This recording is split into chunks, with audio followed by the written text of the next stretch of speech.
need to make sure you join my invitation to my Canva for Education account. This will give you access to all of the Canva Pro features you need. And you can just log in with your school Google account.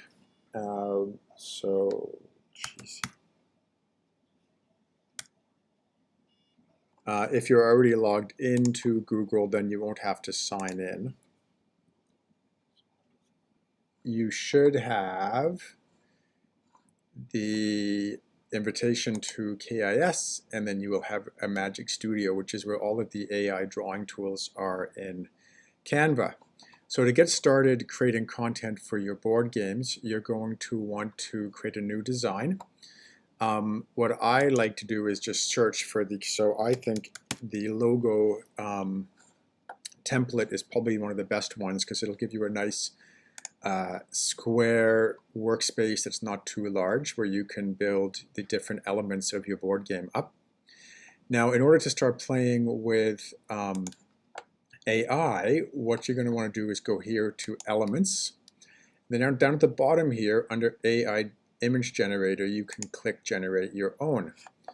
And once you open that up, you can then type in here a prompt to start to create your own AI images. So the one I've been using is a bear on fire running towards the person looking at it. So if I click create your image, now it takes a little bit of time for the image to generate. You can see with the blue bar how long it's going to take.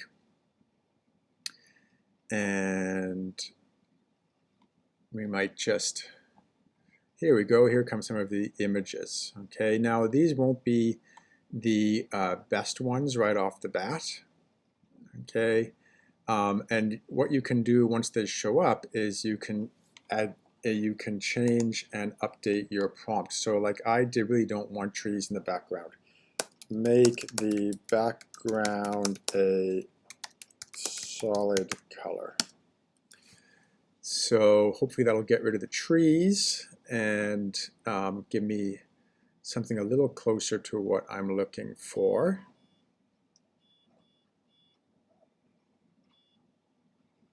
There we go. So I quite like that one in the top left. That was more what I was going for. It was kind of that more cartoony look. I was going to actually add in, make it look more hand-drawn. I quite like this one down here. I think I like this one. So now once you find one you like, you can click on the three dots and click generate more like this, and it will start to generate more options for you based off of the one you've picked.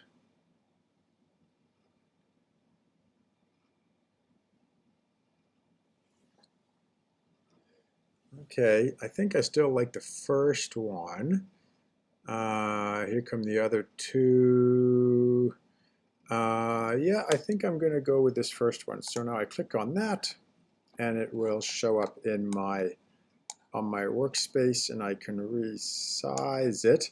Now, when I put this in my board game, I'm going to want to overlay it over other elements. So I'm going to want to have a clear background. So I'm going to use a couple more built-in tools here. So if I click Edit Photo, I've got Background Erase Remover. So I'm going to go with Background Remover to begin with and see if how that works.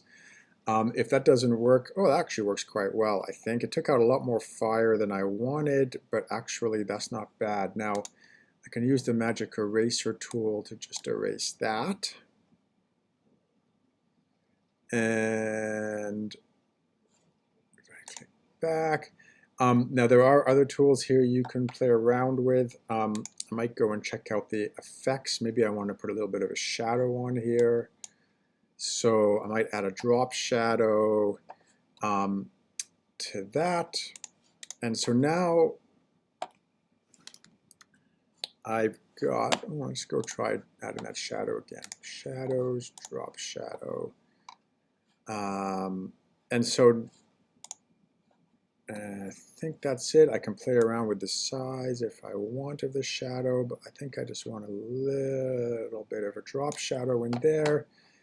We can play around with the intensity. You've got lots of options with the sliders.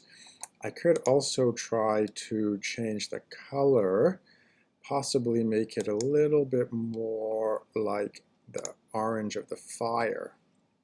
So something like that. Now that I've got my image ready to roll, I can export it, and so I can use it in my board game. So to export it, I click up here and share, and then I click download, and I want to make sure I have a transparent background. So PNG is the best option for that, and I'm going to click download. And now the only thing I've done wrong here is, and let's just change this, see, it's called Untitled Design. So I'm going to click up here and call this Bear on Fire. And now I'm going to download that as a PNG with a transparent background. And I can now upload that to my board game or to Google Classroom or wherever I've been asked to put my images.